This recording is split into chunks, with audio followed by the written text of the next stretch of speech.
এ বাবা, দুনিয়ার মধ্যে যারা আল্লাহর জন্য জীবন দেয়, দুনিয়ার মধ্যে যারা কোরআনের জন্য জীবন দেয়, দুনিয়ার জন্য যারা ইসলামের জন্য জীবন দেয়, দুনিয়ার মধ্যে রাসূলের সুন্নাত প্রতিষ্ঠিত করতে গিয়া যারা শাহাদাত বরণ করবে, আল্লাহর কোরআন দুনিয়ার মধ্যে বাস্তবায়ন করতে গিয়া, আল্লাহর আইন দুনিয়ার মধ্যে বাস্তবায়ন করতে গিয়া, আল্লাহর বিধান দুনিয়ার মধ্যে, ইনাল হুকমু ইল্লা লিল্লাহ, সৃষ্টি যার বিধান চলবে তার, এই বিধান প্রতিষ্ঠিত করতে গিয়া দুনিয়ার মধ্যে যদি কেউ মারা যায়, মুসলমান আমি আপনাদেরকে আল্লাহর কসম একবার, আল্লাহর কসম দুইবার, আল্লাহর কসম তিনবার, আল্লাহর কোরআনের কসম, আল্লাহর কোরআন হাতে নিয়ে কসম করে বলি, তারা মরে না, তারা মরে না, তারা জীবিত, আল্লাহর পক্ষ থেকে তারা রিজিক প্রাপ্ত। আল্লাহ তাআলা কিয়ামতের ময়দানে নবীদের সাথে আল্লাহ তাআলা আয়াত কোরআনের মধ্যে বলেন, আল্লাহ তাআলা বলেন উলাইকা মান নাবিয়িন ওয়াস সিদ্দিকিন ওয়াস শুহাদা, আল্লাহ বলেন কিয়ামতের ময়দানে এই চার গুণওয়ালা বান্দাদেরকে বিনা হিসাবে জান্নাতের মালিক বানায় দিবে। যেরকম সুবহানাল্লাহ। এ বাবা, দুনিয়ার মধ্যে আল্লাহর কোরআনের জন্য, নবীর জন্য, রাসূলের জন্য, হাদিসের জন্য, ইসলামের জন্য, ভূমির জন্য মুসলমান যদি জীবন দেওয়ার প্রয়োজন আসে, যদি জীবন প্রয়োজন হয়, যদি রক্ত প্রয়োজন হয়, যদি মাল প্রয়োজন হয়, যদি ইজ্জত প্রয়োজন হয়, মায়ের বুক খালি করতে হয়, সন্তানকে এতিম করতে হয়, স্ত্রীকে বিধবা বানাইতে হয়, কোরআনের জন্য কারা কারা বুক টান করে দাঁড়ায় যাইতে পারবেন? দুইটা হাত আমার আল্লাহর দেখায় দেন। নারায়ে তাকবীর, নারায়ে তাকবীর। আল্লাহ আমার মন চায় আমি একবার শহীদ হই আবার জীবিত হই, আবার শহীদ হই আবার জীবিত হই, আবার শহীদ হই আবার জীবিত হই। বলে কেন? পয়গম্বর ডাক দিয়ে কয় সাহাবায়ে কেরাম ভালো করে শুনে নাও, এই শহীদদের ফজিলত কত জানো? এরা আল্লাহর কাছে কিয়ামতের ময়দানে বিনা হিসাবে জান্নাতের মালিক হয়ে যাবে। এ বাবা, আমি আপনাদেরকে আরো ভালো করে বুঝাই।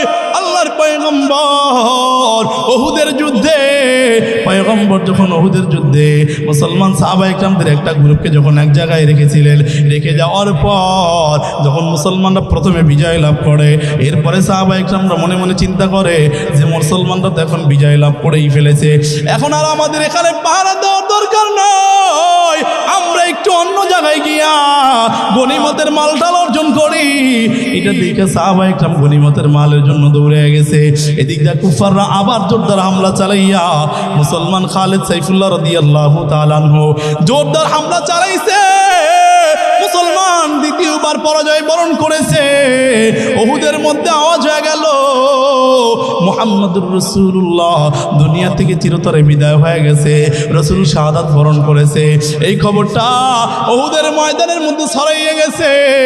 মুসলমান আল্লাহর পয়গম্বরের একজন সাহাবী হযরত আলী রাদিয়াল্লাহু তাআলা আনহু চোখের পানি ফেলে কান্নার আওয়াজ, দৌড়াইতেছে দৌড়াইতেছে, মুসলমান দৌড়াইতেছে দৌড়াইতেছে। এবার এই সাহাবী ডাক দিয়ে কয় আলী রাদিয়াল্লাহু তাআলা আনহু আল্লাহর কাছে কয়, আল্লাহ তুমি আমাদেরকে আমাদের অপরাধের কারণে আমার পয়গম্বরকে ঈসা নবীর উম্মতের অপরাধ করেছিল, এই জন্য ঈসা নবীরে তুমি আকাশে উঠাইয়া নিয়ে গেছো।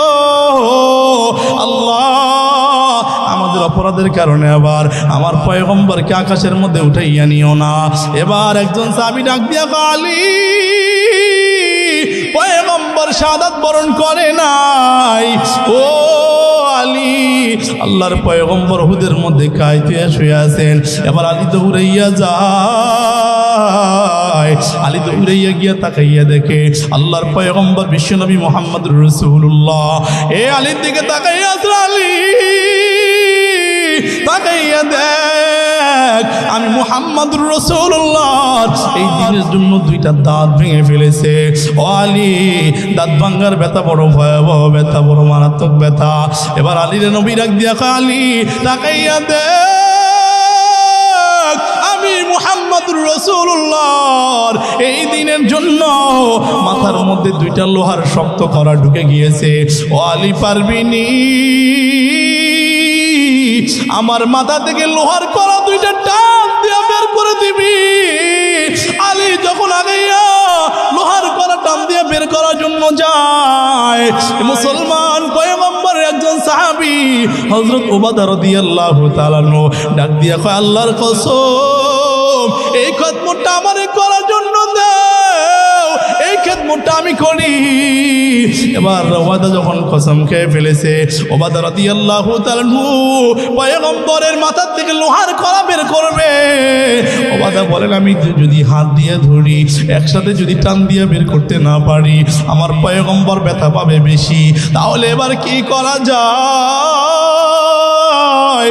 ওবাদা দুইজন সাহাবীর কাঁধে ভর দিয়া যখন লোহার কড়াটা দাঁত দিয়া কামড় দিয়েছে, ওবাদা দেখে লোহার কড়া তো ভিতরে গভীর শক্ত মাথার মধ্যে ঢুকে গিয়েছে। এবার ওবাদা মনে মনে চিন্তা করে, আমি যদি আস্তে আস্তে টান দিই নবী ব্যথা পাবে বেশি, তাহলে কি করা যায়? এবার ওবাদা দুইজন সাহাবীর কাঁধে হাত দিয়া জোরে করে চিৎকার মেরে একটা ডাক দিয়েছে, আল্লাহু আকবার বলে মাথা থেকে লোহার কড়া বের করে ফেলেছে। এবার ওবাদা বের করে পিছনের দিকে তাকায়ছে, সামনের দিকে তাকায় না। আল্লাহর পয়গম্বর বলে, ওবাদা কি হয়েছে? ওবাদা মুখের উপর হাত দিয়ে কয়, নবী আমার কিচ্ছু হয় নাই। আল্লাহর পয়গম্বর তাকায় দেখে ওবাদার একটা দাঁত ভেঙে গিয়েছে। চিৎকার করে বলেন আল্লাহু আকবার। এবার আবার আলী রাদিয়াল্লাহু তাআলা আনহু এই পয়গম্বরের মাথার থেকে লোহার কড়া বের করতে যায়। এবার ওবাদা আবার আল্লাহর কসম, এই খেদমতটা আমারে করার জন্য দাও।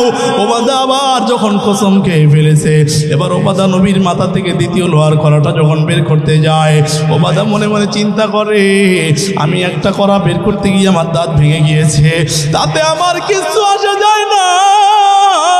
আমি যদি আস্তে আস্তে কড়া বের করি, আমার নবী ব্যথা পাবে বেশি, সুতরাং আমার জীবন চলে গেল, নবীকে ব্যথা দেওয়া যাবে না। ওবাদা আবার দুইজনের কাঁধে ভর দিয়া আবার এক চিৎকার মেরে আল্লাহু আকবার বলে ওবাদা নবীর মাথা থেকে লোহার কড়াটা বের করে ফেলেছে। আরে নবীর উম্মতের দল, ওবাদার আবার দুইটা দাঁত ভেঙে গিয়েছে। এ বাবা, বুঝাবার জন্য বলি, ভালো করে শুনে নেন। আল্লাহর পয়গম্বর রাহমাতুল লিল আলামিন ওবাদার ডাক দিয়ে, ওবাদা তোর কি হয়েছে? ওবাদা ডাক দিয়ে কয়, নবী আমার কিচ্ছু হয় নাই। এরা নবীর উম্মতের দল, জীবন দিলে সাহাবায়ে কেরাম ঠকে নাই, আমরাও ঠকবো না। আমি আপনাদেরকে ভালো করে বুঝাই, আল্লাহর পয়গম্বর একজন সাহাবী, আল্লাহর রাস্তায় জীবন দেওয়া কত বড় গুরুত্বপূর্ণ, কত বড় দামি ইবাদত। রাসূলের একজন সাহাবী জীবনে কোনোদিন নামাজ পড়ে নাই, পর্দা করে নাই, জীবনে কোনোদিন হালাল খানা খাইতে পারে নাই। এই উহুদের ময়দানে এই সাহাবী শাহাদাত বরণ করেছে। ওই সাহাবীর হিকায়াতটা আমি আপনাদেরকে শোনাই। আল্লাহর পয়গম্বর উহুদের জমিনে যখন সাহাবীদেরকে সবাইকে যারা শাহাদাত বরণ করেছে তাদেরকে এক কাতারে দাঁড় করাইছে, একসাথে শোয়া দিছে। সাহাবায়ে কেরাম সবাই একসাথে শোয়া দাও, বিনা গোসলে দাফন দিয়ে দিবা। এবার পয়গম্বর জনেক সাহাবীদেরকে পেয়েছে। নবী উহুদের ময়দানে যারা যুদ্ধের জন্য গিয়েছে সবার নাম পয়গম্বর ডায়েরিতে এন্ট্রি করে রেখেছে।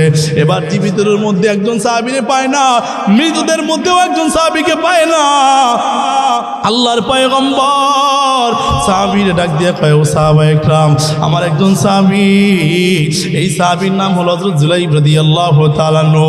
এই সাহাবী গালিবান জুলাইব রাদিয়াল্লাহু তাআলা আনহু বড় কালো সাহাবী ছিলেন। আল্লাহর পয়গম্বর রাহমাতুল লিল আলামিন এই ঘটনা, লম্বা ঘটনা সংক্ষিপ্ত করে বলি, এই সাহাবী যখন উহুদের ময়দানে, যুদ্ধের ময়দানে শাহাদাত বরণ করে, সবেমাত্র বিবাহ করেছিল এই সাহাবী। আল্লাহর পয়গম্বর বিশ্বনবী মুহাম্মদুর রাসূলুল্লাহ সাল্লাল্লাহু আলাইহি সাল্লাম সাহাবীদেরকে ডাক দিয়া কয়, আমার অমুক সাহাবী দেহ কোথায়? ওরা তো মৃতদের মধ্যেও দেখি না, জীবিতদের মধ্যেও দেখি না, এই সাহাবী দেহ কোন জায়গায়? আল্লাহর পয়গম্বর বিশ্বনবী মুহাম্মদুর রাসূলুল্লাহ যখন সাহাবীদেরকে ডাক দিয়া কয়, ওই জুলাইব কোথায়? বলে, পয়গম্বর আমরা তো এই সাহাবীরে চিনি না, এই সাহাবী তো আমাদের সাথে যুদ্ধের ময়দানে শরীক হয় নাই। আল্লাহর পয়গম্বর ডাক দিয়ে কয়, এই সাহাবী কিছুক্ষণ আগে এখানে আয়েশা আমার থেকে বিদায় নিয়া এই সাহাবী যুদ্ধের ময়দানে চলে গিয়েছে, তাড়াতাড়ি সাহাবীর খোঁজ নাও। এ মুসলমান ইমানদার, আল্লাহর পয়গম্বরের এই সাহাবী সাহাবীর খোঁজ যখন নিতে যায়, একজন সাহাবী তাকাইয়া দেখে উহুদের ময়দানে এই সাহাবীর মুখের মধ্যে মুখ মুসলমান বালু ধুলাবালি লাইগা এই সাহাবী উহুদের ময়দানে পড়ে আছে। আল্লাহর পয়গম্বর সাহাবীদেরকে যখন পাঠাইছে, এই সাহাবীকে মুসলমান কাফেররাও নেয় না, কারণ তারা জানে এই সাহাবী ইসলাম গ্রহণ করে ফেলেছে।